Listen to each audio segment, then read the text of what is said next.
a woman recite the Quran during her period? There's a lot of confusion regarding this matter, and there are three things that I would like to say about it. First of all, remember that there is no consensus amongst the scholars, there is no ijma' regarding the prohibition for a woman to recite the Quran during her period. Meaning there is no agreement over this issue that a woman cannot read the Quran during her period. This is something that has always been a difference of opinion. Secondly, there are parts of the Quran which we are taught to recite regularly in the morning, in the evening, at nighttime for our protection and our healing. For example, Ayatul Kursi.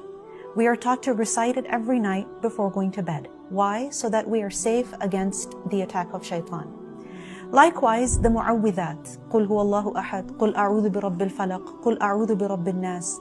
These are essential for the purpose of protecting ourselves against evils that exist.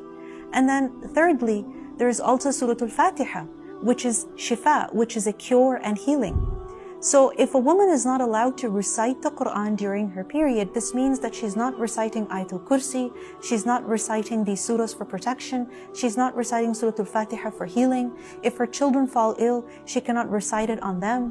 And this doesn't seem realistic at all. Thirdly, we should remember that there is no clear text that prohibits the recitation of the Quran for a menstruating woman. And remember that the women at the time of the Prophet ﷺ, of course they menstruated, and the Prophet ﷺ gave them different guidelines, and he never told them to not recite the Quran. In Sahih Bukhari, in the book of Hayd, in the book of menstruation, Imam Bukhari brings the quotes of different companions and scholars. He says, for example, that Ibrahim al-Nakhai said that لا بأس أن تقرأ الآية, that there is no harm if a woman during her period recites an ayah.